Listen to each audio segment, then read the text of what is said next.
அனைத்து நண்பர்களுக்கும் இனிய வணக்கம். இன்றைக்கு ஏஜ் ஆஃப் ஜான்சன்ல பார்ட் 3 வகுப்பு.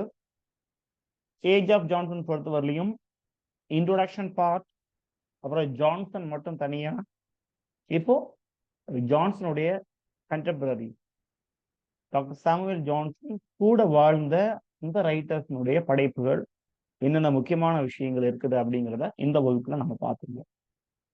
ஸோ ஒன்ஸ் அகெயின் நான் உங்களுக்கு ஞாபகப்படுத்துறது, ஏஜ் ஆஃப் ஜான்சன் அப்படிங்கிறது ஏஜ் ஆஃப் சென்சிபிலிட்டி அப்படின்னும் ஏஜ் ஆஃப் டிரான்சிஷன் அப்படின்னும் அழைக்கப்படுது. அதற்கான காரணம், இதற்கு முந்தைய காலகட்டம் ஏஜ் ஆஃப் போப், இதற்கு அடுத்தது வரக்கூடிய காலகட்டம் ரொமான்டிக் ஏஜ். ஸோ இதற்கு ரெண்டையும் இடையில இருந்து போப்பினுடைய கேரக்டரிஸ்டிக்ஸையும் இது கொண்டிருக்கும், ரொமான்டிக் ஏஜினுடைய கேரக்டரிஸ்டிக்ஸையும் இது கொண்டிருக்கும். புரியுங்களா? அதனால இதை ஏஜ் ஆஃப் டிரான்சிஷன் எப்படின்னு அழைப்பாங்க. சரி, ஸ்ட்ரைட்டாவே இன்னைக்கு வகுப்புக்குள்ள போயிடலாம். இந்த ஏஜ் ஆஃப் ஜான்சன்ல ஜான்சனுக்கு அடுத்தபடியா இருக்கக்கூடிய மிக முக்கியமான ஒரு எழுத்தாளர் அப்படின்னு பாத்தீங்கன்னா Goldsmith, Oliver Goldsmith. 1728 to 1774 birth and death. இங்கிலாந்துலயும் அயர்லாந்துலயும் வாழ்ந்த ஒரு writer, novelist, playwright and poet. Oliver Goldsmith அப்படின்னு சொன்னாலே வெரி யூஜி லெவல்ல பெரும்பாலுமான சிலபஸ்ல இருக்கக்கூடிய ஒரு ஃபேவரட்டான ஒரு ஒர்க் பாத்தீங்கன்னா விக்கர் ஆஃப் வேக்ஃபீல்ட். இவர் பாருங்க, நாவல் எழுதியிருக்கிறாரு, பிளேயும் எழுதியிருக்கிறாரு. இந்த விக்கர் ஆஃப் வேக்ஃபீல்டு பாத்தீங்கன்னா பயங்கரமான ஒரு நாவல். ஓகேங்களா? as a poet he was famous for the deserted village. 1770 வெளிவரும். இது வரைக்கும் இங்கிலீஷ் லிட்டரேச்சர்ல வெளிவந்த போம் கலெக்ஷன்ல ஒரு போம் பெஸ்ட், எல்லாராலையும் திரும்பியும் இன்னும் ஞாபகப்படுத்திட்டு இருக்கக்கூடிய ஒரு போயம் எதுன்னு கேட்டீங்கன்னா இந்த டெசர்டட் வில்லேஜ் அப்படிங்கிற poem. Right. And his plays the good natured man she stoops to conquer. இந்த ரெண்டுல எது பெட்டர் ஒன் அப்படின்னு கேட்டீங்கன்னா this is she stoops to conquer பல முறை கேள்விகள்ல கேட்கப்பட்டிருக்குது. அதே மாதிரி பிஜிடிஆர்பியோடைய சிலபஸ்ல இந்த she stoops to conquer அப்படிங்கிறது அவைலபிள். ஸோ அஸ்பிரன்ஸ் அதிக இம்பார்ட்டன்ஸ் எதுக்கு கொடுங்க அப்படின்னா அந்த she stoops to conquer கொடுங்க. ஸோ அவருடைய ஃபேமஸான ஒரு கொட்டேஷன் பார்த்துருவோம் ஆலிவர் கோல்ட்ஸ்மித்னுடையது. Life is a journey that must be traveled no matter how bad the roads and the foundation. வாழ்க்கை என்பது ஒரு பயணம் போன்றது. ஒரு பயணத்துக்கு நீங்க கிளம்பிட்டீங்க, இந்த வாழ்க்கையில நம்ம பிறந்துட்டோம், அதுதான் பயணம் தொடங்குறது. ரோடு ரொம்ப மோசமான கண்டிஷன்ல இருந்தாலும் பரவாயில்ல, உங்களுக்கு அந்த ரோட்ல கிடைக்கக்கூடிய சுகம் ரொம்ப டார்ச்சர் மிகுந்ததாக இருக்கலாம், சுகமே இல்லை வெறும் துக்கமாக இருக்கலாம் அந்த டிராவலிங்ல. ஆனா no matter, we have to travel. பயங்கரமான ஒரு பிலாசபி, ரைட்? வாழ்க்கையை ஒரு பயணத்துக்கு ஒப்பிட்டு இருக்காரு. And he was buried in Temple Church, London. ஓகேங்களா? இதுதான் அந்த டெம்பிள் சர்ச். அதுல ஆலிவர் கோல்ட்ஸ்மித்னுடைய சமாதி இருக்குது. அதுல என்ன எழுதியிருக்காங்க பாருங்க, here lies Oliver Goldsmith. the inscription என்ன எழுதியிருக்கு, ஹியர் லைஸ் ஆலிவர் கோல்ட்ஸ்மித். இங்கதான் ஆலிவர் கோல்ட்ஸ்மித் தூங்கிட்டு இருக்கிறாரு அப்படிங்கிற மாதிரி எழுதியிருக்காங்க. So this is the famous one, ஞாபகம் இருக்கட்டும். இனி இவருடைய மேஜர் ஒர்க்ஸ் அப்படின்னு பாத்தீங்கன்னா present state of polite learning. இது எஸ்ஐ. அடுத்தது ஏற்கனவே நான் சொன்ன ஃபேமஸான ஒர்க்கு ஃபார் குரோனாலஜிக்கல் ஆர்டருக்காக திரும்பியும் கொடுத்துருக்கிற பாருங்க. 1766, 1770, 1773. முதல்ல நாவல், அப்புறம் போம், அடுத்தது பிளே, இப்படி வச்சுக்கலாம். சரிங்களா? முதல்ல ரொம்ப ஃபேமஸான சீரியஸான ஒரு விக்கர் ஆஃப் வேக்ஃபீல்ட் அப்படிங்கிற நாவல் எழுதிட்டார். அது ஒரு ஸ்டார்டிங் இனிஷியல் ஸ்டேஜ், அது ஹிட் ஆயிடுச்சு. அதுக்கப்புறம் ரொம்ப பிலாசபி படிச்சிருப்பாரு. டெசர்டட் வில்லேஜ் பாத்தீங்கன்னா ஒரு பிலாசபிக்கலான ஒரு ஒர்க் மாதிரி நமக்கு தெரியும். கொஞ்சம் ஒரு ஜீனியஸ்னுடைய ஹைனஸ் இதுல இருக்கும். she stoops to conquer ஒரு மேனஸ், காமெடி ஆஃப் மேனஸ் இருக்கிற மாதிரி இருக்கும். ஓகேங்களா? she stoops to conquer 1773. இது கொஞ்சம் பிளேஃபுல்லா எழுதுனது அப்படின்னு வச்சுக்கோங்க. ரைட். அடுத்தது an elegy on the death of a mad dog. The citizen of the world The Traveler, The History of Little Goody Two Shoes. It's a children tale. The History of Little Goody Two Shoes is a children's tale. Description of an author's bedchamber. The poem, The Village Schoolmaster. It's a poem. இது ஒரு குட்டியோண்டு poem, The Village Schoolmaster. Part 2ல எல்லாம் அதிகமா prescribe பண்ணிருக்கக்கூடிய poem The Village Schoolmaster. சரி, இனி அவருடைய முக்கியமான ஒர்க்கை மட்டும் கொஞ்சம் டீட்டெயில்டா பார்க்கறது. The Vicar of Wakefield கதை அப்படின்னு கொடுத்துட்டாங்க 1756. It is a comedy novel. And in one more information, The Vicar of Wakefield மட்டும்தான் அவர் எழுதின நாவல். இது ஒரே ஒரு நாவல் மட்டும்தான் அவர் எழுதியிருக்காரு. ஆனா இந்த ஒன்னும் ரொம்ப ஃபேமஸான ஒன்று. சரிங்களா? என்னது இது? இதுல முக்கியமான கேரக்டர்ஸ் மட்டும் பாருங்க. கண்டிப்பா இதனுடைய டீடைல் சம்மரி படிச்சுக்கோங்க, தேவைப்படலாம். ஓகேங்களா? The vicar, doctor Charles Primrose, அவர் தான் the vicar. And his wife Deborah and their 6 children. இதுல முக்கியமான கேரக்டர் பாத்தீங்கன்னா ஒலிவியா அண்ட் சோஃபியா இப்படிங்கிற கேரக்டர்ஸ் வரும். இவங்களுக்கு ஒரு பையன் இருப்பான். எல்லாமே என்னன்னா ஒரு மாதிரி இவங்க வந்து முதல்ல ஒரு பெரிய பணத்தோட வாழக்கூடிய கூட்டம். இந்த குடும்பம் வந்து பெரிய பணம் கிடைச்சு அந்த பணத்தின் மூலமாக எல்லாருக்கும் தான தர்மங்கள் செய்து அப்படி வாழ்ந்த ஒரு ஃபேமிலி தான் விக்கருடைய ஃபேமிலி. ஏன்னா பின்னால நிறைய பேங்க்ரப்ட் ஆகி அவங்களுக்கு பணம் கிடைக்காம ரொம்ப வறுமையில இடம் விட்டு இடம் நகர்ந்து ஏமாற்றப்பட்டு, அதுல இந்த சோஃபியா வந்து ஒரு நல்ல துணையை தேடிப்பான். அந்த ஒலிவியா வந்து நல்ல துணை அவங்களுக்கு கிடைக்காது, ஏமாத்துக்காரன் ஒருத்தங்கிட்ட போய் மாட்டிடுவாங்க. இப்படி நிறைய பிரச்சனைகளை சந்திச்சு கடைசியில இந்த ஃபேமிலி எப்படி ரீயூனியன் ஆகுது, அதுதான் விக்கர் ஆஃப் வேக்ஃபீல்டு. சரிங்களா? இதுல இருக்கக்கூடிய ஃபேமஸான ஒரு கொட்டேஷன் அப்படின்னு பாத்தீங்கன்னா, லைன் அப்படின்னு பாத்தீங்கன்னா, I love everything, I love everything that is old, old friends, old times, old manners, old book, old wine, எல்லாமே பழமைதான் எனக்கு பிடிச்சிருக்குது அப்படிங்கிற மாதிரி. அண்ட் இதனுடைய லேட் செகண்ட் பார்ட்ல பாத்தீங்க அப்படின்னா, எல்லாம் முன்னாடி இருந்த மாதிரி இருந்தா நல்லா இருக்குமே அப்படிங்கிற மாதிரி தான் தோணும். ஏன்னா செகண்ட் பார்ட் ரொம்ப வாழ்ந்த குடும்பங்கள் வந்து கெட்டு போயாச்சுன்னா என்ன நிலைமையோ அதுதான் விக்கர் ஆஃப் வேக்ஃபீல்டுடைய தீம். அடுத்தது play, she stoops to conquer, 1773. Romantic comedy. Romantic comedy. இதுல ஒரு அட்டப்பழைய கேள்வி அப்படின்னு பாத்தீங்கன்னா, மிஸ்டேக்ஸ் ஆஃப் நைட் அப்படின்னு அழைக்கப்படக்கூடிய பிளே எதுனா ஷீ ஸ்டூப்ஸ் டு கான்குவர். இதுதான் இதனுடைய சப்டைட்டில்னு சொல்றாங்க. ஷீ ஸ்டூப்ஸ் டு கான்குவருடைய சப்டைட்டில் எதுனா மிஸ்டேக் ஆஃப் அ நைட், அதாவது ஒரு இரவில் நடக்கக்கூடிய நிறைய தவறுகள் மூலமாக ஒரு பிளே, அதுதான் அதுக்கு மீனிங். இந்த பிளேயும் ஒரு நைட்ல தான் முடியும். சரிங்களா? Look at that. The events in the play take place in one long night. ஒரு நீண்ட இரவு பொழுதுல அனைத்து தவறுகளும் நடக்கும். அதுதான் தவறுனா ரொம்ப மன்னிக்கப்படக்கூடியது, இல்ல கிண்டலுக்காக கேலிக்காக எழுதப்பட்ட தவறுகள். ஓகேங்களா? இது லண்டன்ல 1773ல பெர்ஃபார்ம் பண்றாங்க. ஸோ இதை கண்டிப்பா கொஞ்சம் கூட டீடைல்டா படிங்க. விக்கர் ஆஃப் வேக்ஃபீல்டை விட கொஞ்சம் கூட டீடைல்டா படிக்க வேண்டிய ஒரு ஒர்க்.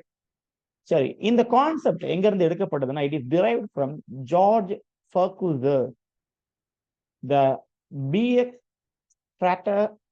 stratagem. ஓகேங்களா? stratagem. ஓகேங்களா? George Farquhar's the PX stratagem இப்படிங்கிற ஒர்க்கு ஐ திங்க் 1700களுடைய தொடக்கங்கள்ல பப்ளிஷ் ஆகுது. அத கோல்ட்ஸ்மித் எடுத்து வச்சு அதை இன்ஸ்பயர் ஆகி இந்த ஒர்க் எழுதப்படுது. இது ரெண்டுக்குமே என்ன ஒரு பாத்தீங்கன்னா காமனான தீம்ஸ் இருக்குது. ஸோ இந்த பிஎக்ஸ் ஸ்ட்ராட்டஜமையும் ஷீ ஸ்டூப்ஸ் டு கான்குவரையும் எடுத்து கம்பேரிங் அப்படிங்கிற ஒரு ஆப்ஷன்ல வச்சீங்க அப்படின்னா, ரெண்டுமே பாத்தீங்கன்னா லவ்ல ஏமாத்துறது, லவ் மூலமா பணம் சம்பாதிக்கிறது, மிஸ் ஐடென்டிபிகேஷன், இப்படியான ஒரு விஷயங்கள் வந்து ரெண்டு ஒர்க்லயுமே காமனாக இருக்கும். தென் இதை வச்சு வேற யாராவது இன்ஸ்பயர் ஆயிருக்காங்களா அப்படின்னு பாத்தீங்கன்னா, she stoops to conquer is a phrase made popular by, யாரால இது ரொம்ப பிரபலப்படுத்தப்பட்டது அப்படின்னா Aphra Behn. In her play the Rover. நான் இதுக்கு முன்னாடி பார்த்துட்டோம், ஆப்ரா பென் பார்த்துட்டோம். சரிங்களா? அவங்க தான் இந்த டேர்மை பிரபலப்படுத்துறவங்க. பின்னாடில தான் இது பிளேயினுடைய டைட்டிலா வைக்கப்படுது. டெசர்டட் வில்லேஜ் இது ஒரு லாங் போயம் அப்படின்னு பார்த்தோம். It's about social commentary and condemns rural population and pursuits of excessive wealth.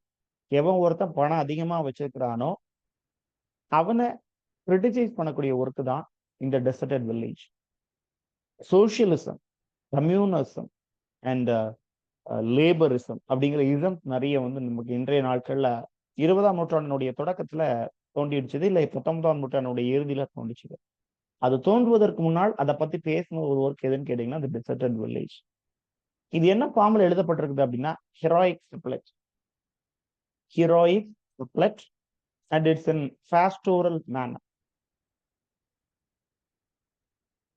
சரி, டாக்டர் ஜான்சன் அவருடைய ஏஜ்ல வாழ்ந்த கிரிட்டிக்ஸ் இல்ல அவருக்கு ஏஜுக்கு பின்னாடி வாழ்ந்த கிரிட்டிக்ஸ் ஆலிவர் கோல்ட்ஸ்மித்தை பத்தி என்ன சொன்னாங்க? ஹொரேஸ் வால்போல் ஒரு கிரிட்டிக்கா வச்சுக்கோங்களா, சரிங்களா? இவரு ஒரு பாரடாக்ஸா, ஒரு ஆக்சிமோரானா ஒரு கிரிட்டிசிசம் கொடுக்கிறாரு கோல்ட்ஸ்மித் பத்தி. Inspiring idiot. கோல்ட்ஸ்மித் எப்படிப்பட்டவரா? he was an inspiring idiot அப்படின்னு சொல்றாரு. ரொம்ப நல்லான ஒரு இடியட் அப்படிங்கிற மாதிரி ஒரு கமெண்டிங் கொடுக்குறாரு. அவருடைய எஸ்ஸேஸ், கோல்ட்ஸ்மித்தோட எஸ்ஸேஸ் ஒரிஜினலா பப்ளிஷ்டு சைனீஸ் லெட்டர்ஸ். உடைய எஸ்ஸேஸ் மட்டும் சைனீஸ் லெட்டர்ஸ் அப்படிங்கிற ஒரு தலைப்புல வெளிவருது. லெட்டர்ஸ் எழுதக்கூடிய முறையில ஒரு நாவலோ பிளேயோ எழுதுனா அதுக்கு பேர் என்னது? இப்ப அடுத்து நம்ம பார்க்க போறோம், அப்படிங்களா? லெட்டர்ஸ் முறையில ரிச்சர்ட்சன், ஹென்ரி ஃபீல்டிங் பார்க்கும்போது நம்ம அதை பார்ப்போம். பாருங்க, தாமஸ் டிக்வென்சி என்ன சொல்றாரு? All the motion of Goldsmith nature moved in the direction of the true, the natural, the sweet and the gentle. எல்லாம் உண்மையை நோக்கிய ஒரு பயணமாக இருக்குது கோல்ட்ஸ்மித்தினுடைய ரைட்டிங் ஸ்டைல் எல்லாமே அப்படிங்கிற மாதிரி யாரை புகழ்றா? தாமஸ் டிக்வென்சி. பின்னாள், அதாவது ரொமான்டிக் ஏஜ்ல டிக்வென்சியை பார்ப்போம். ரைட், அடுத்த ரைட்டர் பேரு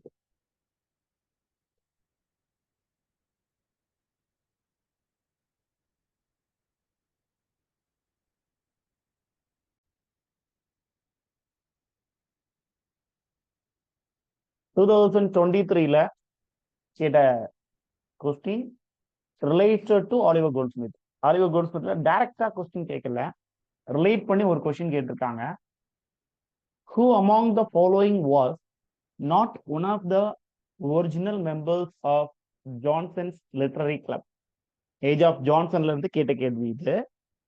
ஜான்சனுடைய லிட்டரரி கிளப்ல இல்லாத, not one of the original member அப்படின்னு கேட்டிருக்காங்க.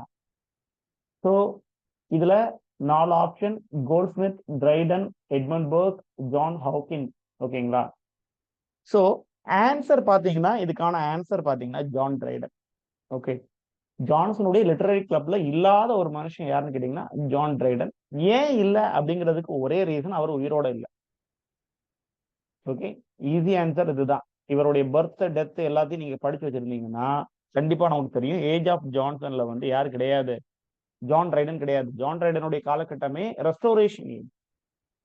1660 இருந்து 700க்கு உட்பட்ட ரெஸ்டோரேஷன் ஏஜ் தான் ஜான் டிரைடனுடையது. ஸோ அப்படி ஒரு கேள்வி. இதுல நமக்கு என்ன பயன்? ஜான்சன் லிட்டரரி கிளப்ல யார் இருந்தாங்கிறது தெரிய வருது, ஆலிவர் கோல்ட்ஸ்மித். பிகாஸ் என்னுடைய நோட்ஸ்ல இந்த ஒரு டாபிக் இல்லை.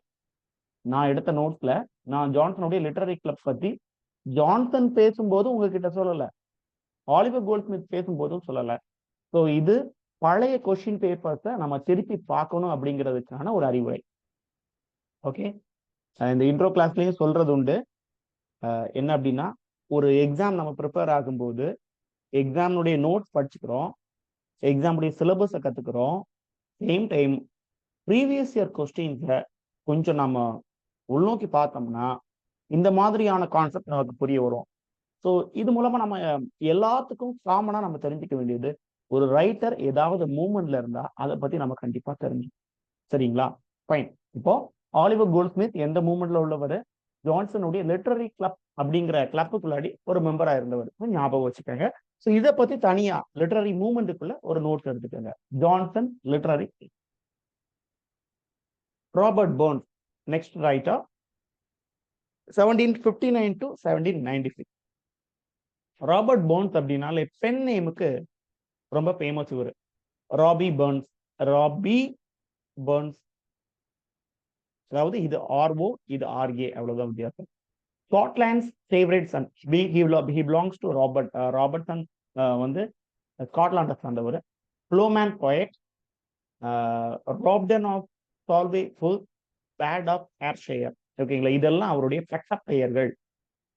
ஏன் சார் இவ்வளவு வச்சிருக்காங்க அப்படின்னு ஒரு கொஸ்டின் ரைஸ் பண்ணீங்கன்னா, நிறைய ஒர்க் எழுதியிருப்பாங்க. ஒவ்வொரு ஒர்க்கையும் ஒவ்வொரு பெண்ணையும் அவங்க எழுதியிருக்கலாம். பேட் ஆஃப் ஆவன்னு சொல்றோம், இது அவர் வச்ச பேர் இல்ல, நாம கொடுத்த பேர். யாருக்கு? ஷேக்ஸ்பியருக்கு கொடுத்த பேர். அது மாதிரிதான் இங்க பேட் ஆஃப் ஆர்ஷயர், இதெல்லாம் நாம கொடுத்ததா இருக்கலாம். மீதி எல்லாமே அவர் வந்து ஒவ்வொரு ஒர்க்குக்கும் அவரா வச்சுக்கிட்ட பெண்ணேமா கூட இருக்கலாம்.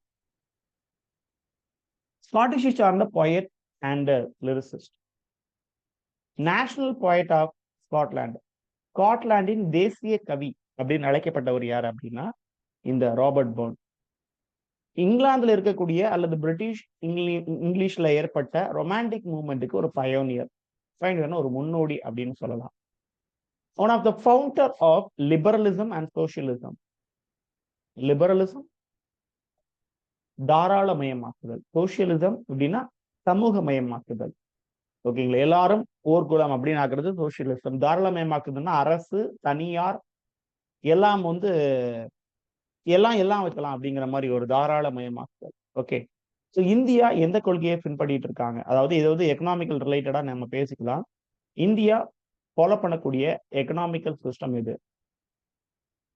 Liberalism, socialism, feudalism, communism, Marxism, இதுல எந்த இசத்தை இந்தியா இப்ப ஃபாலோ பண்ணிட்டு இருக்காங்க? Right answer. He is called bard of Ayrshire, நம்ம பார்த்துட்டோம் ஆல்ரெடி.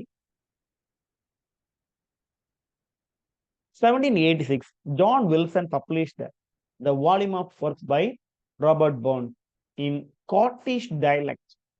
ஸ்காட்லாண்ட்ல பேசக்கூடிய அந்த பாஷை மூலமாக, அந்த லாங்குவேஜ் மூலமாக ஜான் வில்சன் என்பவர் ராபர்ட் பர்ன்ஸுடைய ஒர்க்ஸ் எல்லாம் பப்ளிஷ் பண்றாரு. அந்த ஒர்க்கினுடைய டைட்டில் பாருங்க, Kilmarnock volume. Kilmarnock volume. At கில்மோர்நாக்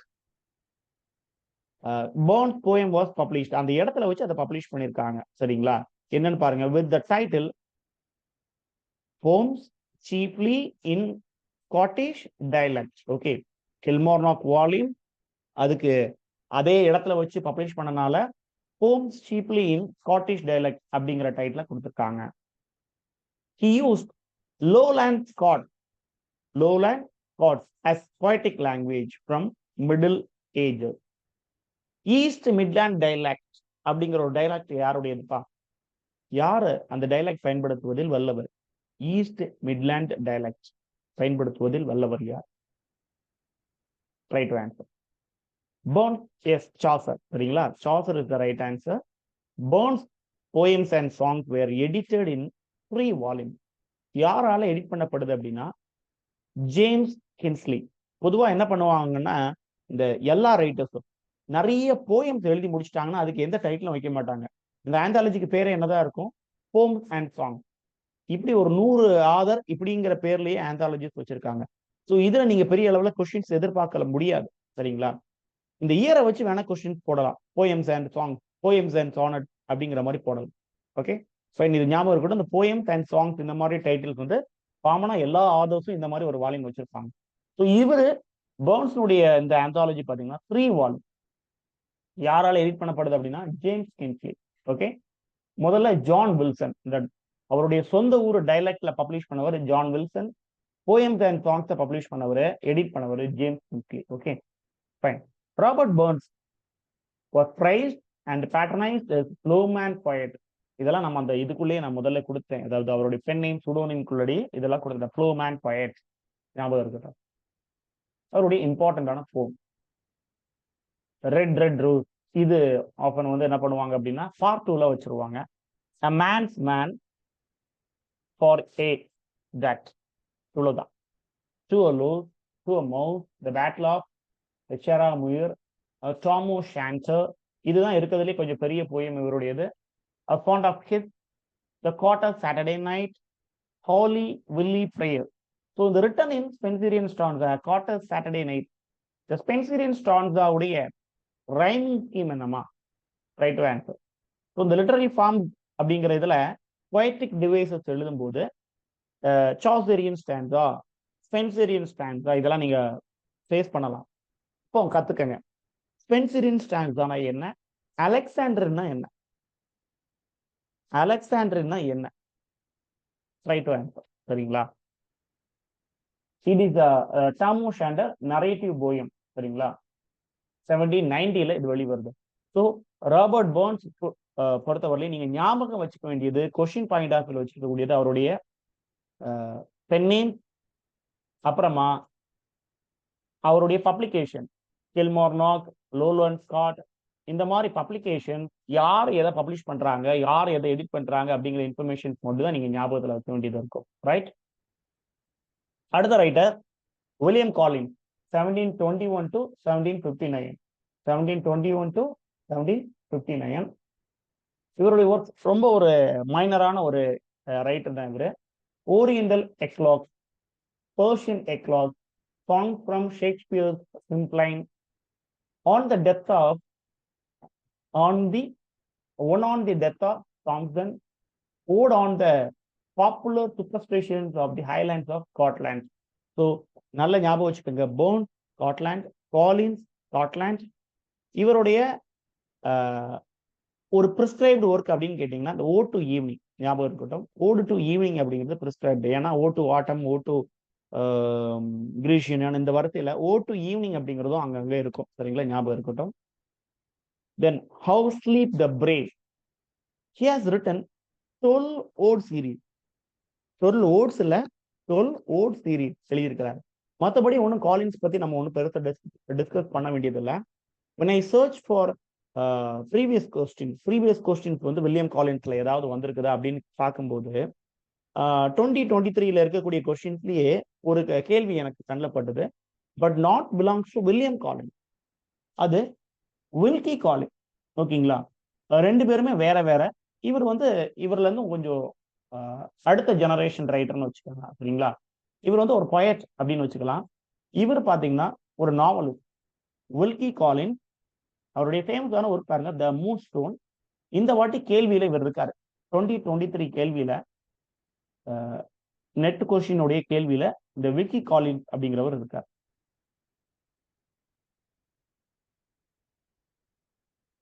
தென் ஒரு முக்கியமான ரைட்டர் ஜான்சன், ஆலிவர் கோல்ட்ஸ்மித்க்கு அடுத்ததா இருக்கக்கூடியவர் Samuel Richardson. One of the pioneer of novel, modern novel in English literature. One of the pioneer of modern novel in English literature அப்படின்னு வச்சுக்கலாம். சரிங்களா? has the credit of writing first modern novel அவர்கிட்ட இருக்கட்டும். Right. his famous novel என்னமா அப்படின்னு பாத்தீங்கன்னா in a form of epistles. முதல்ல Oliver Goldsmith பார்க்கும்போது ஒரு கொஸ்டின் ரைஸ் பண்ணியிருந்தேன். லெட்டர்ஸ் ஃபார்ம்ல ஒரு ஒர்க் எழுதப்பட்டிருந்தா அந்த ஒர்க்கை நம்ம என்னன்னு சொல்லுவோம்னா எபிஸ்டில், எபிஸ்டாலரி அப்படின்னு சொல்லுவோம். நோட் பண்ணி வச்சுக்கோங்க. அகைன் லிட்டரரி ஃபார்முக்கு போங்க. நாவலுடைய வெர்ஷன்ஸ் எடுங்க. எபிஸ்டாலரி நாவல் அப்படின்னா என்னங்கிற டெஃபினேஷன் எழுதுங்க. லெட்டர் ஃபார்ம்ல ஒரு விஷயத்தை எழுதி அப்படியே நாவலா ப்ரொடியூஸ் பண்ணியாச்சுன்னா அது எபிஸ்டாலரி நாவல். இந்த மாதிரி எத்தனை நாவல்ஸ் எல்லாம் விரல் விட்டு எண்ணக்கூடிய அளவுல தான் இருக்கும். ஒரு 10 நாவல் இருந்ததுன்னா எழுதி எடுத்துக்கோங்க. Okay, fine. This Pamela or virtue rewarded. அந்த ஒர்க்கினுடைய பேரு, நாவலுடைய பேரு பமீலா. அதனுடைய சப்டைட்டில் பாருங்க, வர்ச்யூ ரிவார்டன். இது பாத்தீங்கன்னா endless series of letters telling of the trials, tribulations and finally happy marriage of two sweet young maiden. ஓகேங்களா? ஒரு கப்பலினுடைய ஒரு சந்தோஷமான நிறைய துன்பங்களை தாண்டி எப்படி அவங்க இணையறாங்க அப்படிங்கிறத சொல்லக்கூடிய ஒரு கதை தான் வந்து பாத்தீங்கன்னா இந்த பமீலா. இங்கிலீஷ் லிட்டரேச்சர்ல வெளிவந்த நாவல்ஸ்ல ஃபர்ஸ்ட் நாவல், மாடர்ன் நாவல். அதுக்கு முன்னாடி ராபின்சன் க்ரூசோ வெளிவந்திருக்குது, கொலிவர்ஸ் டிராவல்ஸ் வெளிவந்திருக்குது. அதெல்லாம் வந்து மாடர்ன் நாவலா யாரும் ஏத்துக்கல. ஆனா அந்த பமீலாவை தான் ஃபர்ஸ்ட் மாடர்ன் நாவல் அப்படின்னு நம்ம அழைச்சிக்கிறோம். இது பாருங்க 4 வால்யூம்ஸ்ல பப்ளிஷ் ஆகுது 1740 to 41.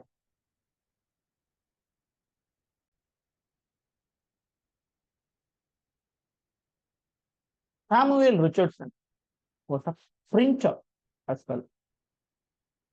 இந்த ஒரு ஸ்லைடுமே எதுக்காக நம்ம கிரியேட் பண்ணோம் அப்படின்னா, இங்க பாருங்க, இந்த எபிஸ்டாலரி நாவல் சிஸ்டம் அப்படிங்கறத இந்த ரிச்சர்ட்சன் கொஞ்சம் பிரபலப்படுத்தினவர் இல்லைங்களா? இப்ப இந்த சிஸ்டம் எப்படி இவரை தொத்துச்சுது, இந்த லெட்டர் எழுதுறது, லெட்டர் மூலமாக ஒரு நாவலை ப்ரொடியூஸ் பண்றது அப்படிங்கிற சிஸ்டம் எப்படி தொத்துச்சுது அப்படின்னு பாத்தீங்கன்னா இதுதான். So as a printer he had a natural talent of letter writing. Letter எழுதுறதுக்குன்னு ஒரு திறமை இருக்கணும். மானே தேனே பொன்மானே அப்படி எல்லாம் போட்டு எழுதுறதுக்கு ஒரு தனி திறமை வேணும். அவருடைய ப்ரொஃபஷனே லெட்டர் எழுதுறது தான். ஓகேங்களா? he has frequently employed by working girls to write their love letters for them. எங்களுக்காக லெட்டர் எழுதி தாங்க அப்படின்னு ஒரு வேலையாளாவே யாரை ட்ரீட் பண்ணாங்களா? ரிச்சர்ட்சனை ட்ரீட் பண்ணாங்க. ஸோ இந்த மூலமாகவே இயற்கையாகவே அவருக்கு வந்து லெட்டர் எழுதக்கூடிய ஒரு எபிலிட்டி இருந்ததுனால எல்லாரும் ஈஸியா எழுத முடிஞ்சது. ஸோ டியர் ஃப்ரெண்ட்ஸ், நம்ம கிட்ட இப்ப நீங்க கவனிச்சுட்டு இருக்கக்கூடிய எல்லாருமே ஒரு அஸ்பிரண்டா இருக்கலாம். சரிங்களா? உங்களுடைய அல்டிமேட் கோல் வந்து ஒரு ஸ்கூல் டீச்சரோ இல்ல காலேஜ் ஆசிரியரோ ஆகிறதா இருக்கலாம். ஸோ நீங்களும் இந்த ரைட்டிங் எபிலிட்டியை கொஞ்சம் இம்ப்ரூவ் பண்ணுங்க. சரிங்களா? ஃபர்ஸ்ட் ரீடிங் எபிலிட்டி இருக்கட்டும், அப்புறம் ரைட்டிங் எபிலிட்டி. சரிங்களா? சும்மா காட்சுமாவது என்னத்தையாவது பார்த்து 4 வார்த்தை எழுதி பழகிருங்க. பிகாஸ் உங்களுடைய அல்டிமேட் கோல், தமிழ்நாட்டில இருந்து அல்டிமேட் கோல் என்னன்னு காலேஜ் டிஆர்பி அப்படிங்கிறதுக்குள்ள நீங்க போகலாம். சரிங்களா? கல்லூரி ஆசிரியராக ஆக வேண்டும் என்று நீங்கள் ஆசைப்பட்டுக் கொள்ளால், நீங்க பண்ண வேண்டிய, நீங்கள் போட வேண்டிய முதலீடு என்ன அப்படின்னு பாத்தீங்கன்னா, நல்லா ரீட் பண்ணுங்க, கூட போய் நல்லா ரைட் பண்ணவும் பழகுங்க, பார்த்து எழுதுங்க, பார்த்து படிங்க. எதையும் காணாம எல்லாம் நீங்க சொல்ல வேண்டாம். காணாம எழுத வேண்டியதில்லை. இப்படி எழுத முடியாது, நம்ம மனுஷனே கிடையாது அப்படி எழுதுனா. சரிங்களா? ஸோ நமக்கு வந்து நீங்க அந்த உயர்வை அடையணும்னா இந்த மாதிரி ப்ராக்டிசஸ் வேணும். அதையும் நம்ம லிட்ரேச்சர் சார்ந்த விஷயங்களை படிங்க, அதையே எழுதுங்க. இப்ப நான் வந்து பிஜிடிஆர்பி ப்ரிப்பேர் ஆகுறேன் சார் அப்படிங்கிறவங்க என்ன பண்ணுங்க, ஜஸ்ட் காண்டெம்பரரி டேல்ஸ் அதனுடைய பேராஃப்ரைஸ் எடுங்க, 10 லைன் படிங்க. 10 லைன் நைட்டை பத்தி நான் ஒரு 10 வார்த்தை எழுத போறேன் சார் அப்படின்னு எழுதிருங்க. அப்ஜெக்டிவாவும் உங்களுக்கு உள்ளாடி வந்துடும், டிஸ்கிரிப்டிவாவும் நீங்க எழுதி பழகிடுவீங்க. Right. If you have enough time இந்த ப்ராக்டிஸை கொண்டு வாங்க. ஏன்னா காலேஜ் டிஆர்பி பொறுத்தவரை 100 மார்க் சப்ஜெக்டிவ், 100 மார்க் டிஸ்கிரிப்டிவ். சரிங்களா? அதனால அந்த முயற்சியை கொண்டு வாங்க. ஸோ ரிச்சர்ட்சனுடைய ஒர்க்ஸ் கிளாரிசா 1748, அதனுடைய சப்டைட்டில் பாருங்க, the history of a young lady, history of sir Charles Grandison. இது 7 வால்யூம்ல பப்ளிஷ் பண்றாரு. இந்த சார்ல்ஸ் கிராண்டிசன் அப்படிங்கிற ஒர்க்கை பாருங்க, எதுக்காக எழுதுறாருன்னா, ஃபீல்டிங்னுடைய, இவருடைய சிஷியன் அப்படின்னு பார்க்கக்கூடிய ஃபீல்டிங்னுடைய the history of Tom Jones. Okay, அதுக்கான ரெஸ்பான்ஸ் இன் சீசனபிள் எக்ஸாமினேஷன் அப்படிங்கிற work. Seasonable examination 1735 earlier work. He supported a parliamentary bill to regulate the London theatre. இவனுக்கு எல்லாம் அங்கங்க ஒரு பொறி வச்சிருப்பாங்க, எல்லா ரைட்டர்ஸும் அங்கங்க ஒரு பொறி வச்சிருப்பாங்க. எதுக்கு அப்படின்னா, to support the government or oppose the government. Johnson பார்க்கும்போதும் அந்த மாதிரி ஒரு விஷயம் பார்த்தோம். இப்போ ரிச்சர்ட்சன்ல அப்படி ஒரு பார்க்கிறோம், ஹென்ரி ஃபீல்டிங்ல அப்படி ஒரு விஷயம் பார்ப்போம். The first known work by Richardson என்னது, Apprentice Wade Meckham, or அதுக்கு ஒரு subtitle young man pocket companion. இது எப்படி சார் இவருடைய ஃபர்ஸ்ட் தெரிஞ்ச ஒர்க் இல்ல முதல்ல இம்பார்ட்டன்டான ஒர்க் ஞாபகம் வச்சிருந்தா அப்ரண்டிஸ். அப்ரண்டிஸ்னா என்ன, தொடக்க காலகட்டத்தில் வேலை செய்து பழகுறது. அப்படி தொடக்க காலகட்டத்தில் எழுதின ஒரு ஒர்க் அப்ரண்டிஸ் அப்படிங்கிறது ஞாபகம் இருக்கட்டும். 1733. Richardson is not only known as the first novelist of character, but also the first novelist of feminine character. இதை கோட் பண்ணி அப்படியே எழுதி வச்சுக்கோங்க. Not only first novelist of character, novelist of feminine character. இந்த Pamela அப்படிங்கிற ஒரு ஒர்க்கே இதுக்கு ஒரு ஃபைனான எக்ஸாம்பிள். பமீலா பத்தி பார்க்கும்போது இன்னும் கொஞ்சம் கூட இது தெளிவா உங்களுக்கு தெரியும். Pamela or virtue rewarded. 1740 to 41 2 பாகங்கள்ல இது வெளிவருது. இது ஒரு எபிஸ்டாலரி நாவல். அப்படின்னா என்னது, லெட்டர் ஃபார்ம்ல கொண்டு வந்து அதுக்கப்புறம் இது ஒரு நாவலா ப்ரொடியூஸ் ஆகுது. இது எதை பத்தி பேசுது அப்படின்னா, ஒரு ஓல்டு மெய்ட் சர்வெண்ட், அவங்களுடைய பேரு பமீலா ஆண்ட்ரியூ. எங்க ஒர்க் பண்றாங்கன்னா, ஒர்க் ஃபார் மிஸ்டர் ஸ்குவார்பி. இந்த ஸ்குவார்பியோட வீட்டுல ஒர்க் பண்ணக்கூடியவங்க தான் இந்த பமீலா ஆண்ட்ரியூ. 15 வருஷமா அங்க ஒர்க் பண்ணிக்கிட்டு இருக்காங்க. அவங்கள பத்தின கதை. Mister B, a country's landowner, advances towards her after the death of his mother. அதாவது பமீலா ஆண்ட்ரியூஸ் வந்து எது வரைக்கும் பிரச்சனை இல்லைன்னா, இந்த மிஸ்டர் ஸ்கொயர் பீனுடைய அம்மா இருந்தாங்க. ஓகேங்களா? அந்த அம்மா இருக்கிற வரைக்கும் இந்த பமீலாவை ரொம்ப பாதுகாத்து வேலையாள்னு பார்க்காம டீசெண்டா நடத்திட்டு இருந்தாங்க. அந்த அம்மாவை தவறுன அப்புறம் இந்த அம்மாவுடைய பையன், இப்ப சின்ன முதலாளி, எஜமானர், இவருடைய தொல்லை தாங்க முடியல. பமீலாவை நோக்கி கொஞ்சம் இன்டிசிப்ளின்டா பிஹேவ் பண்ணிட்டு இருக்கான். யாரு? இந்த mister B. Advance towards her. அப்பா அம்மா இறந்தப்போ அவளை நோக்கி கொஞ்சம் கொஞ்சம் ஆசையில போயிட்டு இருக்கிறான். He tries to seduce her and rape her, but it is unsuccessful. ஆனா பமீலா எப்படியோ என்ன பாதுகாத்துக்கிட்டே இருந்தாங்க. பமீலா, அதான் virtue rewarded.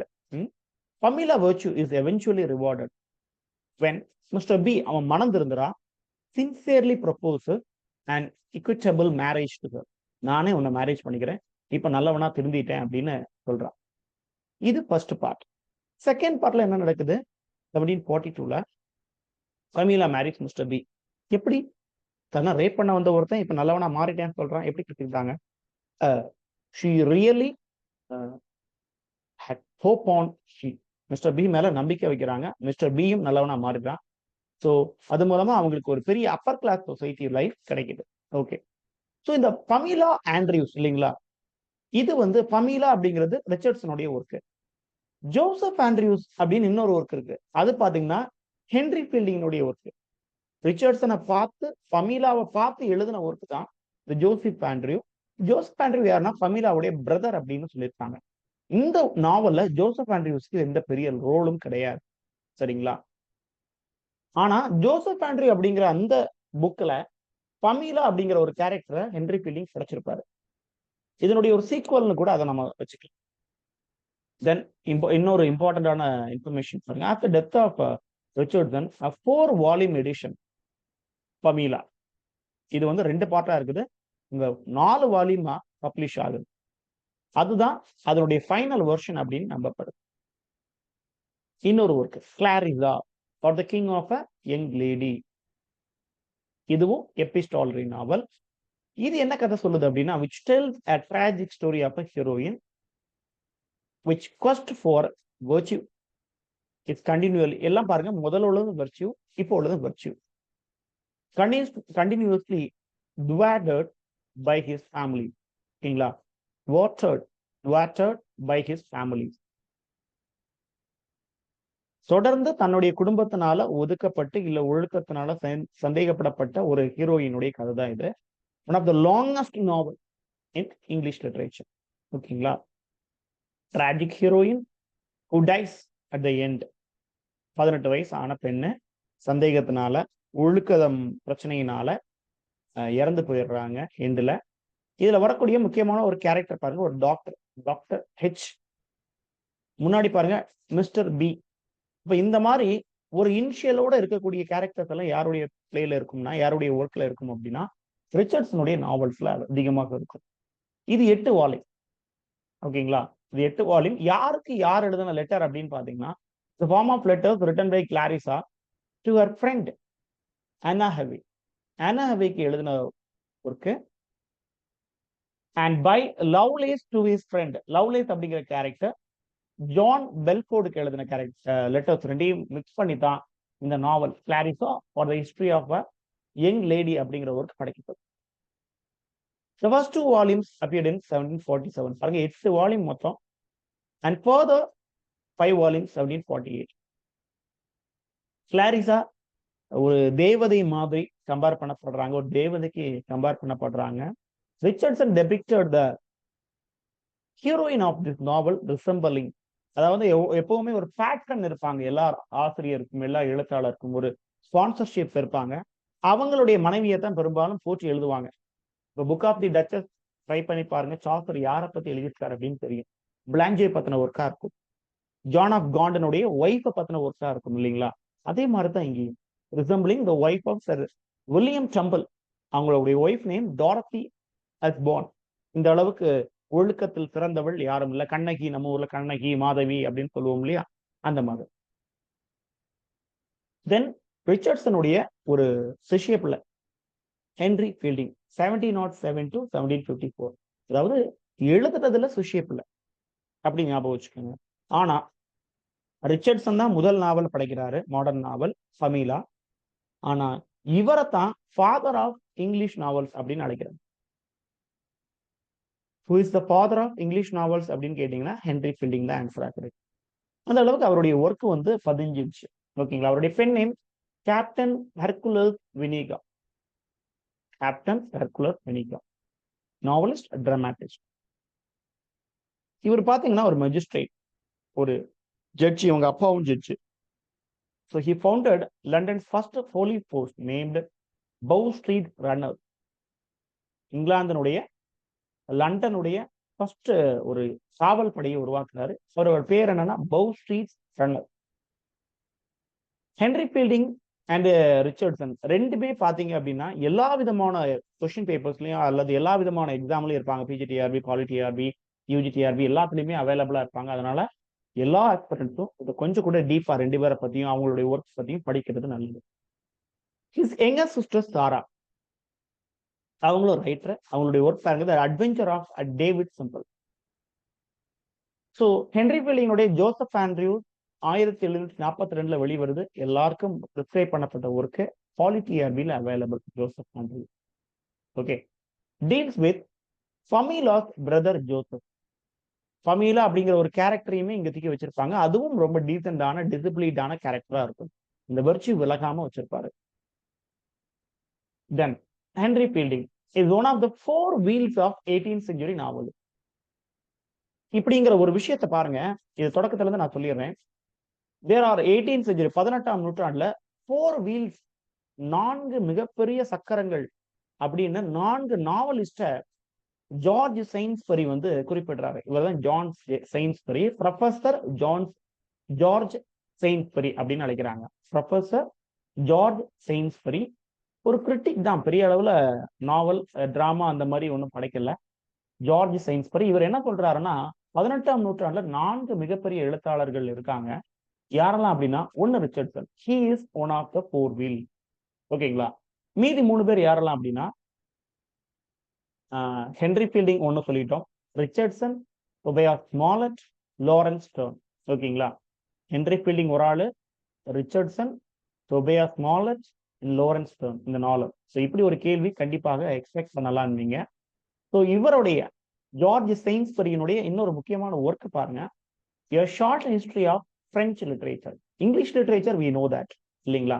ஆனா பிரெஞ்சு லிட்ரேச்சர் பத்தி அந்த அளவு நம்ம கேள்விப்படல. A short history of French literature. சரி, இந்த இமேஜ் நான் உங்களுக்கு கொடுக்கறதுக்கான ஒரு ரீசன் இதுல இருக்குது பாருங்க. என்ன அப்படின்னா, இந்த ஒர்க்கினுடைய பேரு, ஆதர் பேர் எப்படி எழுதியிருக்காங்க பாருங்க. It's one of the latest எடிஷனா இருக்கலாம் இந்த இமேஜ், இந்த புக். ஜார்ஜ் செயின்ஸ்பரி தானே நான் சொன்னேன். ஆனா இங்க என்ன போட்டிருக்காங்க, செயின்ஸ்பரி கமா ஜார்ஜ், இதுல ஃபுல் ஸ்டாப் அப்படின்னு ஞாபகம் வச்சுக்கோங்க. சரியா. This is the pattern of methodology. MLA handbook படி நீங்க ஒரு ஆதருடைய நேம் எழுதணும் அப்படின்னா, நீங்க இப்ப எம்ஏ படிக்கக்கூடியவங்களா இருந்தா ரொம்ப லிசன் பண்ணிக்கோங்க. This is the pattern. George செயின்ஸ்பரிய நீங்க Saintsbury comma George full stop இப்படிதான் எழுதணும். இதுதான் ஃபர்ஸ்ட் எலிமெண்ட். ஒரு ஒர்க் சைட்டேஷன் எழுதும் போது இதுதான் ஃபர்ஸ்ட் எலிமெண்டா இருக்கும். ஒரு ஆதருடைய பேரை எப்படி எழுதணும் அப்படின்னா, லாஸ்ட் நேம் முதல்ல வந்துடணும். செகண்ட் நேம்னு சொல்லாம ஏன் லாஸ்ட் நேம் சொல்லணும் அப்படின்னு நினைச்சீங்கன்னா, சில ஆளுக்கு 3 பேர் இருக்கும். ராமசுந்தர பிள்ளை அப்படின்னு இருக்கும்னா, பிள்ளையத்தான் நீங்க முதல்ல எடுத்து எழுதணும். பிள்ளை கமா ராமசுந்தரம் அப்படிதான். சரிங்களா. So George Saintsbury comma George. So இது நெட் சிலபஸ்லயும் அவைலபிள். உங்களுடைய பிஜில நீங்க ப்ராஜெக்ட் பண்றதா இருந்தாலும் இது அவைலபிள். ரைட். இன் 1743 அவருடைய கட்டையர் பாருங்க, Jonathan Wild the Great, A journey from this world to the next அப்படின்னு 2 ஒர்க் வெளிவருது. இதுல இந்த ஜொனத்தான் வைல்ட் த கிரேட் அப்படிங்கிறது உண்மையிலே ஒரு ரவுடிசம் சார்ந்த ஒரு ஒர்க். அதனால இது கிரிமினல் ஒர்க் அப்படின்னு கூட அழைப்பாங்க. 1749 Tom Jones, comedy of manners. சரிங்களா. டாம் ஜோன்ஸ் இது வந்து பாத்தீங்க அப்படின்னா நம்மளுடைய பிஜிடிஆர்பியில் அவைலபிளா இருக்கு. டாம் ஜோன்ஸ் அப்படிங்கிற ஒர்க் எங்க அவைலபிளா இருக்குது, பிஜிடிஆர்பியில. ஜோசப் ஆண்ட்ரியூஸ் பாலிடிஆர்பியில் அவைலபிளா இருக்கு. அப்போ ஒரு ரைட்டர் எவ்வளவு முக்கியத்துவம் வாய்ந்த ஒரு ஆளா இருந்தா ஒரு 2 சிலபஸ்ல அவர் அவைலபிளா இருப்பாரு. So think about it. ஓகேங்களா? டாம் ஜோன்ஸ் மிக முக்கியமானது. ஆனா படிக்கிறதுக்கு கொஞ்சம் லஸ்ட்ஃபுல்லா இருக்கும். காமெடி ஆஃப் மேனர்ஸ் அவைலபிளா இருக்கும். வித்தியாசமான உறவு முறைகளுக்குள்ள லஸ்ட், செக்ஷுவல் லைஃப் அப்படிங்கிற மாரி இருக்கும். சரியா? Just read the summary. அடுத்தது முக்கியமா ஒரு கொஸ்டின் பாயிண்ட் ஆஃப் வியூல நீங்க எதிர்பார்த்தீங்கன்னா, இந்த லைசென்சிங் ஆக்ட் பத்தி கேட்கலாம். லைசென்சிங் ஆக்ட் 1737 அதுதான் ஹென்றி ஃபீல்டிங்குடைய ட்ரமாட்டிக் கேரியருடைய end. All theatres were closed. இதுல 2 தியேட்டரை தவிர்த்து என்னலாம், இந்த Drury Lane theatre and Covent Garden theatre இது 2யும் தவிர்த்து மீதி எல்லா தியேட்டர்ஸும் க்ளோஸ் பண்ணிட்டாங்க. லைசென்சிங் ஆக்ட் இது வந்து கவர்மெண்ட் கொண்டு வருது. சில எழுத்தாளர்களுடைய துணையோடையே இது கொண்டு வர்றாங்க. யாரெல்லாம் அப்படிங்கிறத பின்னால பார்ப்போம். சரிங்களா? when the theaters were closed, Fielding was the manager of Little Theatre. ஓகே, லிட்டில் தியேட்டரை மூடிட்டாங்க. இப்போ அதோட இவருடைய அந்த எழுதுறது அப்படிங்கிறது வந்து முடிவுக்கு வருது. 4 periodical he edited: The Champion, The Covent Garden Journal, True Patriot, Jacobite Journal. சரிங்களா? இந்த கோவென்ட் கார்டன் ஜேர்னல் தான் இவர் வந்து ஒரு புனை பெயரோட எடிட் பண்றாரு. Sir Alexander Drawcansir. ஓகேங்களா? சர் அலெக்சாண்டர் ட்ராகான்சர் அப்படிங்கிற ஒரு பெயரோட இவர் வந்து எடிட் பண்றாரு. இவருடைய ஒரு மேஜரான சூடோனிம் அப்படின்னு பாத்தீங்கன்னா கேப்டன் ஹெர்குலஸ் வினிகர். ஞாபகம் இருக்கட்டும், captain Hercules vinegar. Then 1748 Fielding was made justice for peace. நான் சொன்னேன் இல்லைங்களா, இவங்க அப்பா வந்து ஒரு ஜட்ஜு, இவரையும் என்ன பண்றாங்க, மெஜிஸ்ட்ரேட்டா மாத்திடுறாங்க. அந்த டைம்ல அவர் அங்க இருக்கக்கூடிய எக்ஸ்பீரியன்ஸ் வச்சு எழுததான் செய்தார். ஓகேங்களா? இந்த ஞாபகம் வச்சுக்கொண்டே 37ல அவருடைய டிராமாட்டிக் கேரியர் ஓரளவுக்கு எண்ட் ஆகுது அப்படின்னு சொன்னோம். இது அவருடைய போஸ்டிங் போன அப்புறம் அவர் எழுதுறது. ஓகேங்களா? அப்ப இது வந்து ஒரு டிராமாட்டிக் ஃபீலிங் கொடுக்கக்கூடிய ஒரு ஒர்க்கா இருக்காது. சரிங்களா? ஏன்னா கோர்ட்ல கேசஸ் பார்த்து அந்த கேசஸ் மூலமா இன்ஃப்ளூயன்ஸ் ஆகி இவர் எழுதுறாரு. என்ன work? Enquiry into the cause of the late increase of Robert 1752. 1754ல அவர் எங்க போறாருன்னா போர்ச்சுகல் போறாரு. அங்கேயே இறந்துடுறாரு. அங்க விட்டுட்டு போன ஒரு ஒர்க் பாருங்க, journal of voyage to Lisbon. Journal of voyage to Lisbon ஏற்கனவே சொன்னதுதான். Fielding is called as the father of English novel. அவருடைய 2 work, Joseph Andrew, Tom Jones, ரெண்டுமே காமிக் எபிக்ஸ் அப்படின்னு சொல்லப்படுது. ரெண்டுமே காமெடியா தான் இருக்கும். ஆனா கொஞ்சம் காமெடி ஆஃப் ஹியூமர்ஸ் இல்லாம காமெடி ஆஃப் மேனர்ஸ் பேட்டர்ன்ல எழுதியிருப்பார். மொத்தம் 4 நாவல். அதான் நான் ஏற்கனவே சொன்ன மாதிரிதான் உங்களுக்கு. பொலிட்டிக்கல் சட்டையர் அப்படின்னு பாத்தீங்கன்னா கோல்டன் ட்ரம். இந்த கோல்டன் ட்ரம் பொறுத்தவரையிலும் ஒரு முக்கியமான விஷயம் என்னன்னா, அந்த ஒர்க் இவர் எழுதுனதா இல்லையா அப்படிங்கிறதுல இன்றைக்கும் சந்தேகம் நிலவி கொண்டிருக்கிறது. அனானிமஸ்லி பப்ளிஷ்டு அப்படின்னு சொல்றாங்க. இதனுடைய காப்பீஸ் எதுவும் இல்லைன்னு சொல்லப்படுது. ஸோ இதுதான் main responsible factor for implementing licensing act by அன்றைய காலத்துல வாழ்ந்த ஜார்ஜ் செகண்ட் வந்து தலைவர் கிங் பதவியில இருக்கிறாரு. ராபர்ட் வால்போல் வந்து பாத்தீங்கன்னா பிரைம் மினிஸ்டரா இருக்காரு. அவர் தான் இதை இம்ப்ளிமெண்ட் பண்றாரு. நிறைய தியேட்டர்ஸ் க்ளோஸ் பண்ணப்படுது, கட்டுப்பாடுகள் விதிக்கப்படுது. சரிங்களா? ஜார்ஜ் தி தேர்ட் வந்து அப்புறம் ரைட்டர்ஸை ரொம்ப சப்போர்ட் பண்ணுவாரு. ஈவன் யாருக்குப்பா ஜார்ஜ் தி தேர்ட் வந்து 300 பவுண்ட் பென்ஷனா கொடுத்தாரு? ஏஜ் ஆஃப் ஜான்சன் நம்ம படிக்கும் போது சொல்லியிருக்கேன். ஜார்ஜ் தி தேர்ட் வந்து ஒருத்தருக்கு 300 பவுண்டு ஒரு பென்ஷன் மாதிரி கொடுத்துட்டாரு. யார்? இது தள்ளி இந்த கோல்டன் ட்ரம்ப் கொஞ்சம் ஒரு பிரச்சனை இருக்கக்கூடிய ஒரு ஞாபகம் வச்சுக்கோங்க. அப்புறம் other political satires, the historical register for the year 1736. இது 37ல வெளிவருது. அப்புறம் இவருடைய இன்னொரு ஒர்க் பாருங்க, வித்தியாசமா இருக்குது. இதுவுமே இந்த கோல்டன் ட்ரம் மாதிரிதான். கோல்டன் ட்ரம் மாதிரியே ஒரு குழப்பமிக்க ஒரு ஒர்க், த ஃபீமேல் ஹஸ்பண்ட். இதுவும் அனானிமஸ்லி அந்த பேட்டர்ன்ல தான் வருது. A female transvestite was tried up for dumping another woman into marriage. அதாவது ஒரு பெண் தான் அவங்க, ஆனா ஒரு மேலுடைய அப்பியரன்ஸ் எடுத்துக்கிறாங்க. இதை பத்தி நிறைய படிக்கணும் அப்படிங்கிற ஒரு ஆர்வம் வந்து நான் உள்ளதை பார்த்தப்போ என்ன கிடைச்சது அப்படின்னா, த ஃபீமேல் ஹஸ்பண்ட் அப்படிங்கிற அந்த கேரக்டருடைய உண்மையான பேர் என்னன்னா மேரி ஹாமில்டன். சரிங்களா? மேரி ஹாமில்டன். ஜஸ்ட் உங்களுக்கு இன்னும் தேர்ஸ்ட் இருந்தா நீங்க கொஞ்சம் கூட போய் தேடி பார்க்கலாம். மேரி ஹாமில்டன் அப்படிங்கிறவங்க, இவங்க வந்து என்ன வந்து ஒரு குற்றம் சுமத்தப்படுது அவங்க மேல. ஒரு பொய் குற்றமாக இருக்கலாம் அது. உண்மையிலேயே இது நடந்த கதையாக சொல்லப்படுது. உண்மையிலேயே இது நடந்திருக்கு. இந்த ஒரு லைஃப் வந்து யாரோ ஒரு ஆள் எக்ஸ்பீரியன்ஸ் பண்ணியிருக்காங்க. இந்த மேரி ஹேமில்டன் என்ன பண்ணியிருக்காங்க அப்படின்னா, ஆஃப்டர் மேரேஜ் என்ன ஆகுது அப்படின்னா, அவங்க மேல ஒரு குற்றம் சுமத்தப்படுது. இவங்க எந்த வேலையும் பண்ணல. இவங்க வந்து ஊர சுத்திட்டு இருக்காங்க. அ ஏமாத்திட்டாங்க. இப்படியான குற்றங்கள் சுமத்தப்பட்டு இவங்களுக்கு தண்டனை விதிக்கப்படுது. என்ன தண்டனை அப்படின்னா, கவர்ன்மெண்ட் கிட்ட அப்போ அந்த ஒரு தண்டனை இருந்திருக்கு. அதாவது அ they half naked they made half naked her and அத வச்சுட்டு சாட்டை அடி கொடுக்கணும். வீப்பிங் பனிஷ்மென்ட் வந்து அவங்களுக்கு அளிக்கப்படுது. ஸோ இது மூலமா அந்த லேடி என்னது ஆஃப் நேக்கடா நிக்க விட்டு, அது என்னது ஒரு பப்ளிக் முன்னாடி நிக்க விட்டு வீப் பண்றாங்க. ஆனா அவங்க வந்து பாத்தீங்கன்னா ஒரு 2 ஒரு கேய் மாரி இருக்கிறாங்க. ஸோ இதுக்கான ஒரு பனிஷ்மென்ட்டாக கூட இருக்கலாம். அந்த காலத்துல அவங்களுக்கு வந்து சரியான அங்கீகாரம் கிடைக்கல. ரைட்? ஸோ இன்னும் நெறைய விஷயங்கள் இருக்கு. அத நம்ம இதுல ஃபோரம்ல வந்து ஷேர் பண்ண முடியாது. ஜஸ்ட் நீங்க வந்து அந்த மேரி ஹாமில்டன் அப்படின்னு நீங்க கூகுள் பண்ணுங்க. You will get more notes about this person. தவிர்த்து இந்த ஒர்க்க பத்தின நெறைய டீடைல்ஸ் வந்து மறைக்கப்பட்டிருக்குது. The female husband. 10 major work. Shamela, Joseph Andrews, Jonathan Wild for your chronological purpose, Tom Jones, journey from this world to the next, journal of voyage to Lisbon, இது கடைசி காலத்துல அவர் எழுதினது. Amelia, roast beef of old England, modern ascent, rape upon rape, is the play. Richardson பொறுத்தவரையும் உங்களுக்கு நாவல் மட்டும் தான் இருக்கும். ஆனா Henry fielding novelist as well as play writer. Tragedies of Tragedies or Life and Death of Tom Thumb. Tom ஜோன்ஸ்ங்கிறது வேற, Tom thumb அப்படிங்கிறது வேற. The Covent Garden Tragedy, Dawn in England. So முக்கியமான ஒர்க் அப்படின்னு பாத்தீங்கன்னா ஜோசப் ஆண்ட்ரியூஸ் படிங்க, Tom Jones படிச்சுக்கங்க, அப்புறம் ஷமீலா. மீதெல்லாம் just பார்த்துட்டு என்னென்ன டீடைல்ஸ் அப்படிங்கிறதுல விட்டுருங்க.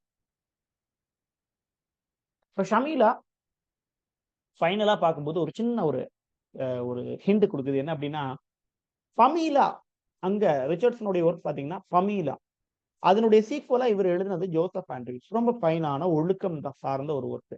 சரிங்களா?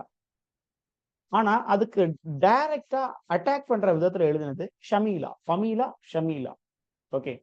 பமீலா எவ்வளவு வெர்ச்சுவான ஒரு ஒழுக்கமான அடக்கமான பெண் அப்படிங்கிறது நமக்கு தெரியும்.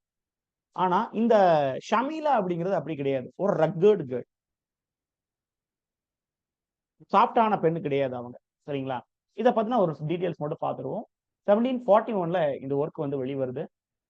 ஒரு satire, novella, not a novel, novella. Published under the name of mister Conny Keyber அப்படிங்கிற நேம் கீழ இது வெளி வருது. டைரக்ட் அட்டாக் ரிச்சர்ட்சனுடைய Pamela. It's about a shocking revelation of the true events which took place in the life of ஷமீலா.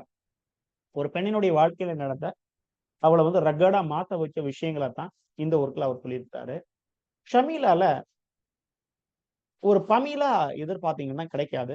Instead of Pamela being a kind, humble and chaste servant girl as Pamela, Shamila is a fact, a wicked, lascivious creature. Pamela மாதிரி இல்லாமல் முற்றிலும் மாறுபட்ட, ஒரு அடங்காம, எல்லாரையும் ஏமாற்றக்கூடிய, யாரையும் வகை வைக்காத ஒரு கேரக்டர் தான் ஷமீலா.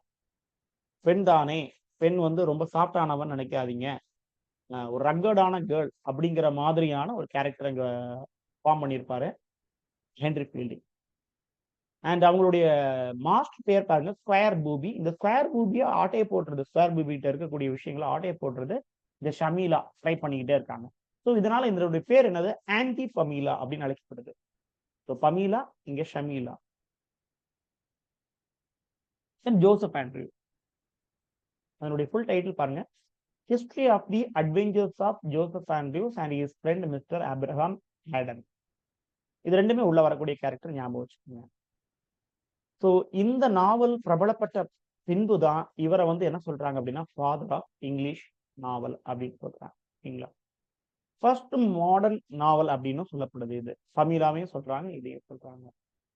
Published in the year 42. Defined feelings a comic epic poem in prose. Joseph Andrews என்ன சொல்றாங்க, காமிக் எபிக் போயம் இன் ப்ரோஸ். ஸ்டோரி என்ன? A good natured footman adventures on the road home from London. லண்டன்ல இருந்து வீட்டுக்கு போறான். நாங்க போகும்போது அவங்க எக்ஸ்பீரியன்ஸ் பண்ணக்கூடிய விஷயங்கள். யார் கூட போறாங்கன்னா his friend mentor யாரு, ஆப்ரஹாம் ஆடம்ஸ் கூட போறான். 2 பேரும் சேர்ந்து போகும்போது என்னென்ன விஷயங்களை எக்ஸ்பீரியன்ஸ் பண்றாங்களோ அது. இதை நீங்க எப்படி சொல்லலாம் அப்படின்னா, தொலைஞ்சு போன ஒரு பையன், பமீலான்னு ஒரு அக்கா இருக்குது, தொலைஞ்சு போன ஒரு பையன், இந்த அப்பா அம்மா தேடிக்கிட்டு இருக்காங்க, பையனும் அப்பா அம்மாவை தேடிட்டு இருக்கான். இவன் ஒரு பொண்ணை லவ் பண்றான். அந்த பொண்ணு யாருன்னு பாத்தீங்கன்னா, இவனை தத்தெடுத்து வளர்த்த அந்த அப்பா அம்மாவுடைய பொண்ணா இருக்கிறாங்க. ஐயோ, நான் என்னுடைய தங்கையவா இதுவரை லவ் பண்ணிட்டு இருந்தேன் அப்படின்னு பார்க்கும்போது இவனுடைய அப்பா அம்மா வேற வேற. அப்போ கடைசி ஏதோ ஒரு அங்கு அடையாளங்களை வச்சு அந்த நாளை நமதே அப்படிங்கிற பாட்டெல்லாம் இருக்குது, பாட்டை வச்சு குடும்பத்தை காப்பாத்துற மாதிரி இல்ல கண்டுபிடிக்கிற மாதிரி இங்க ஜோசப் ஆண்ட்ரியூஸ் என்ன பண்ற அப்படின்னா, தன்னுடைய ரியல் பேரண்ட்ஸை கடைசியில கண்டுபிடிக்கிறான். அவன் நினைத்த அந்த பெண்ணையே திருமணம் பண்ணிக்கிறான். சரிங்களா? இதுதான் கதை. ஸோ இதை பத்தி இன்னும் அதிகமான இன்ஃபர்மேஷன் அப்படின்னா, இட்ஸ் என்ன அப்படின்னா, இது எழுதப்பட்ட காலகட்டம் பாத்தீங்கன்னா ஏஜ் ஆஃப் ஜான்சன். ரொமான்டிக் கொஞ்சம், rules and regulations of Johnson கொஞ்சம் இருக்கும். The novel represents the coming together of two competing aesthetics of 18th century literature. என்னது? Mock heroic, new classical approach of Augustans அதுவும் இருக்கும். And same time domestic prose fiction அப்படியா இருக்கக்கூடிய டீஃபோவுடைய ரிச்சர்ட்சனுடைய எஃபெக்ட்ஸும் இதுல இருக்கும். ரெண்டும் எல்லாம் மிக்ஸ் ஆகி இருக்கக்கூடிய ஒரு ஒர்க்காகத்தான் ஜோசப் ஆண்ட்ரியூஸ் வந்தது. 4 புத்தகங்கள். ஓகேங்களா? 4 புத்தகங்கள் இதுல வெளிவந்தது. அதுலயும் 4 புத்தகங்கள் இதுக்கு முன்னாடி உள்ள ஒர்க்லையும். அப்புறம் Tom Jones 1749 history of Tom Jones a foundling 4 வால்யூமா வெளிவருது. இதுவும் 4 வால்யூம், இதுவும் 4 volume. preceded by female husband, ஏற்கனவே பார்த்துட்டோம் இல்லைங்களா? Female husband, the surprising or female husband or the surprising history of mister Mary alias mister George Hamilton. It's a comic novel. இந்த Joseph Andrews, Tom Jones எல்லாமே பாத்தீங்கன்னா buildings Raman சொல்லிக்கலாம். அதுல Tom Jones ஒரு சின்ன பையன் வளர்ந்து பெரியவனா வரைக்கும் இருக்கக்கூடிய எல்லா ஒர்க்கும் இதுல இருக்கும். பில்டிங்ஸ் ரோமன் அண்ட் பிகாரஸ்கியூ நாவல் அப்படின்னு சொல்லலாம். பின்னால இது 18 சின்ன புத்தகங்களா வெளிவருது. இது யார் டெடிகேட் பண்றாங்கன்னா, ஹென்ரி ஃபில்டிங்கோடைய ஃப்ரெண்டான ஜார்ஜ் லைட்டில்டன், ஜார்ஜ் லைட்டில்டன் அப்படிங்கிறவருக்கு டெடிகேட் பண்றாங்க. ஜொனத்தான் வைல்ட் த கிரேட், ஏற்கனவே சொன்ன மாதிரி இதுல முக்கியமான ஒரே ஒரு விஷயம், it's a criminal novel. It is a criminal novel, ஞாபகம் இருக்கட்டும். இந்த ஜொனத்தான் வைல்ட் அப்படிங்கிறவர் 1682 பிறக்கிறாரு. 25 அவர் என்ன பண்ணிட்டாங்க, கொண்டு பண்றாங்க. It was a notorious criminal age. அதனால இது கிரிமினல் நாவல் அப்படின்னு சொல்றாங்க. அமீலியா சென்டிமெண்டல் நாவல், ஹென்ரி ஃபில்டிங்கோடைய ஒரு சென்டிமெண்டல் நாவலா இது பார்க்கப்படுது. 4th and final novel by Henry Fielding. இதுவும் 4 வால்யூம். ஹென்ரி ஃபில்டிங்னா ஞாபகம் வச்சுக்கோங்க, மேக்ஸிமம் ஒர்க் எத்தனை வால்யூம் இருக்கும்? 4 வால்யூம்ஸ் இருக்கும். இது என்ன story? Story of Amelia captain Booth after they married. அவங்க 2 பேருக்கு திருமணம் ஆகுது. திருமணம் அப்புறம் அவங்களுடைய வாழ்க்கை எப்படி இருக்குது, அதுதான் அமீலியா. டியர் ஃப்ரெண்ட்ஸ், இன்றைக்கு நாம எடுத்துக்கிட்ட ரைட்டர்ஸ்ல 2 ரைட்டர்ஸ் மிகப்பெரிய ரைட்டர்ஸ். ஒன்னு, அதாவது 3 ரைட்டர்ஸ் சொல்லிக்கலாம். ஒன்னு ஆலிவர் கோல்ட்ஸ்மித் சொல்லிக்கலாம், இன்னொன்னு ரிச்சர்ட்சன் அண்ட் ஹென்ரி ஃபில்டிங், 2 பேருமே சேர்த்து. மற்றபடி நீங்க ஞாபகம் வச்சுக்க வேண்டியது, ஆலிவர் கோல்ட்ஸ்மித்தினுடைய பொயட்ரி எது, நாவல் எது, பிளே எது. ஏன்னா 3மே அவர் எழுதியிருக்காரு Oliver Goldsmith. Poetry, drama and novel. அதே மாதிரி இன்னொரு சைட்ல பாத்தீங்க அப்படின்னா, ரிச்சர்ட்சன் பாத்தீங்கன்னா பியூரான நாவலிஸ்ட். ஹென்ரி ஃபில்டிங் பிளேயும் எழுதியிருக்காரு, நாவலும் எழுதியிருக்காரு. எத்தனை வால்யூம்ஸ் இவங்க ஒர்க் பப்ளிஷ் ஆச்சுது, யார் யாருக்கு என்னென்ன பென் நேம், சூடோ நேம் இருந்தது, இப்படிங்கிற விஷயங்களை நீங்க ஞாபகம் வச்சுக்க வேண்டியிருக்கும். ரைட்? தேங்க்யூ. நெக்ஸ்ட் கிளாஸ்ல பார்ப்போம்.